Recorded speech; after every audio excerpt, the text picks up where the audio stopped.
ಆತ ಯಾರೋ ಹೇಳ್ದ ಅಂತೇಳಿ ಇದು ಅದನ್ನೇ ಹೇಳೋದು ನಿಮ್ಗೆ. ಯೋಗ್ಯತೆಗೆ ಏನ್ ನಡೀತಾ ಇದೆ ಇಲಾಖೆಯಲ್ಲಿ ಅಂತ ಗೊತ್ತಿಲ್ಲ ನಿಮ್ಗೆ. ನೋಡಿದೀರಾ ಈ ಪೌತಿ ಕ್ಯಾಂಪೇನು? ನೋಡಿದೀರೇನ್ರಿ? ನೋಡಿದೀರಾ? ಉತ್ತರ ಕೊಡ್ರಿ ಈಗ ಏನಾದ್ರು.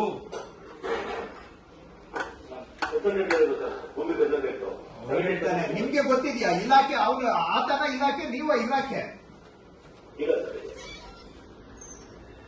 ಆತ ಯಾರೋ ಒಬ್ಬ ಅಯೋಗ್ಯ ಹೇಳ್ದ ಅಂತೇಳಿ ನೀವು ಅದನ್ನೇ ಮಾತಾಡ್ತೀರಿ. ಅಲ್ಲಿ ಆಧಾರಿಂದ ಏನು ಮೂವ್ ಆಗೋದಿಲ್ಲ. ಅವ್ರ ಆಧಾರ್ ತೆಗೆದಾಕಿ ಅಂತ ಕೇಳ್ತಾವ್ರೆ. ಅಷ್ಟು ಮಟ್ಟಿಗೆ ಅದು ಆಧಾರಿಂದ ಅಲ್ಲಿ ಇದಿದೆ.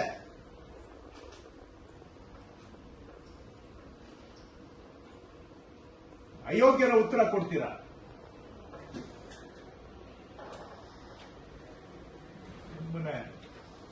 ಏನು ಇವ್ರಿಗೆ ಇದ್ ಮಾಡಬಾರ್ದು ಅಂತ ಬಿಟ್ರು ಕೂಡ ಪ್ರವೋಕ್ ಮಾಡ್ತಾರೆ.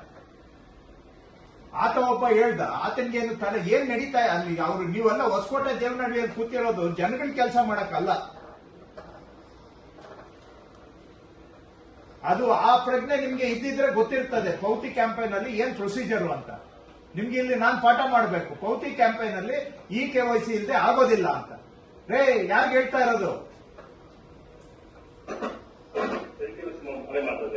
ತಹಸೀಲ್ದಾರ್ ಕೂತ್ಕೊಂಡಿದಾರಪ್ಪ, ನೀವು ಹೇಳ್ರಿ ಏನಿಲ್ಲ. ಅವರು ತಹಸೀಲ್ದಾರ್ ಅಲ್ಲ, ಅವರೇನು ಎಲೆಕ್ಷನ್ ಕಮಿಷನ್ ಅಂತ ಎಲ್ಲೋ ಹೋಗಿದ್ದಾರೆ. ಅವ್ರಿಗೆ ಯಾವ ಎಲೆಕ್ಷನ್ ಕಮಿಷನ್ ಬಂದಿದ್ದಾರೆ ಗೊತ್ತಿಲ್ಲ ನನ್ಗೆ.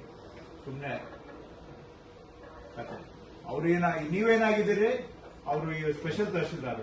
ಗ್ರೇಟ್. ಬೆಂಗಳೂರಿಂದ ಅಲ್ಲಿ ಇಲ್ಲ